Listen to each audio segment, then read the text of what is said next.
আজকে একটি নতুন রেসিপি নিয়ে হাজির হলাম আমার চ্যানেলের নতুন রেসিপি।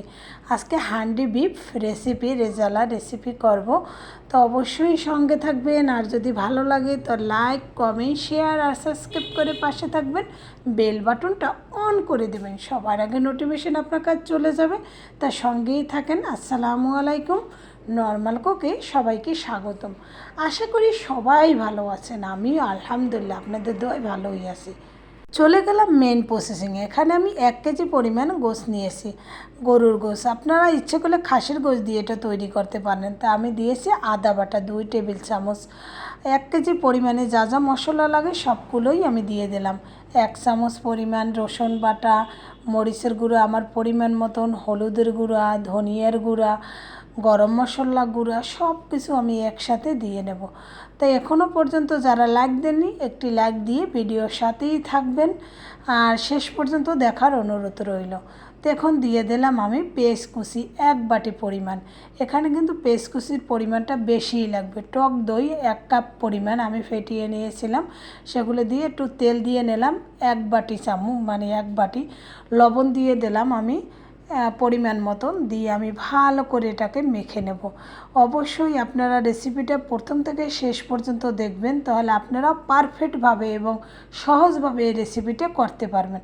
এখন আমি মাখানো হয়ে গেল। এখানে নিয়ে নিলাম প্যানে আমি তেল নিয়েছি, আর এখানে নিয়েছি আমি পেঁয়াজগুলো আমি বেস্তা করে নেব। 1 বাটি পরিমাণ আমি পেঁয়াজ নিয়েছি। এখানে আমি আগেই বলছি পেঁয়াজের পরিমাণটা অনেক বেশিই লাগবে। বেরেস্তাটা হয়ে গেছে, আমি এখন তুলে নেব। তুলে নিয়ে আমি যে মাংসগুলো মাখিয়ে রেখেছিলাম সেই মাংসের উপরে বেরেস্তাগুলো দিয়ে দেব, আর একটু গরম মশলা আবার আমি উপরে থেকে দিয়ে দেব। এবার চলে যাই মেন প্রসেসিংয়ে। এবার একটা মাটির হাঁডি নিয়ে এসে, হাঁডির রেসিপি অবশ্যই তো হাঁডি দরকার। সয়াবিন তেল নিয়েছি আমি পরিমাণ মতো। এখন ভালো করে হাঁডিটাতে ভালো করে আমি মাখিয়ে নেব মাটির পাতিলে। এবার আমি গরম মশলাগুলো দিয়ে দিলাম, দারচিনি, এলাচ, লবঙ্গ, গোলমরিচ, জিরা, তেজপাতা, আমি সবগুলো আমি একসাথে দিয়েছি। এখন একটু তেলে ভেজে নেব। সব উপকরণগুলো আমি লিখে দিছি, মুখে অনেক সময় বলা ভুল হয়ে যায়। তাই দেখেন এখন আমার ভাজা হয়ে গেছে। এবার মাংসগুলো আমি একটু একটু করে সবগুলো আমি দিয়ে দেব। দিয়ে আমি উপর থেকে দেখেন তেলগুলো এখন দিয়ে দিচ্ছি। মাশাআল্লাহ এখনই দেখতে এতটা সুন্দর আসছে যে খেতে না কতটা ভালো হবে তা আপনারাই বুঝতে পারছেন। এবার আমি গোটা রসুন দিয়ে দিলাম কয়েকটা। এবার আমি ভালো করে মাটির ঢাকনাটা আমি ঢেকে দেব। ঢেকে 4-5টা আমি সুন্দরভাবে আটকিয়ে রাখবো। অবশ্য আপনারা এখানে আটা দিয়েও আটকাতে পারেন, তো আমার এটা খুব ভালো মেসেজ আর কি, যার জন্য আমি আর আটা দিয়ে আটকাইনি। তা দেখেন কতটা সুন্দরভাবে ফুটতে আসে, তা দেখলেই মনে চায় যে খেয়ে ফেলি। এখন কুরবানির মাংস সবার ঘরেই কম বেশি আছে, যে গরিব ধনী সবার ঘরেই আছে। আর যে কোনো সময় আমরা এই রেসিপিটা করে খেতে পারি, সবার অন্যরকম একটা স্বাদ বুঝবে। তা দেখেন আবার কিন্তু আমি ঢেকে দিলাম। ঢেকে আমি সুন্দর করে কিন্তু আবার কিছুক্ষণ সময় আমি রেখে দেব।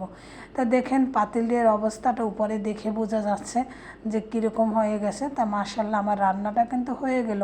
আমি কিন্তু 4 মিনিটে ভিডিও করলাম, রান্নাতে কিন্তু অবশ্যই সময় লাগছে। আর এটা আমি আস্তে আস্তে জাল দিয়ে রান্না করছি, যেহেতু এখানে আমি কোনো পানি দেইনি। পানি ছাড়া যদি রান্না করতে হয় তাহলে অবশ্যই চুলার আঁচটাকে কমিয়ে রান্না করতে হবে, তাহলে মাংস থেকে যে পানিটা বের হয় তাতেই রান্না হয়ে যায়। তাই এটা কিন্তু একটা টিপস। তো দেখেন রান্নাটা হয়ে গেছে, পারফেক্টভাবে সেদ্ধ হয়ে গেছে, আর মাটির আটকা জায়গায় রান্না। মাশাআল্লাহ অনেকটা সুন্দর হয়েছে, খেতেও মাশাআল্লাহ ভালোই হয়েছে। তো অবশ্যই আপনারা একবার ট্রাই করে দেখবেন। দেখেন কালারটা অসাধারণ আসছে। তা আমি এবার এটাকে পরিবেশনা করে নেব।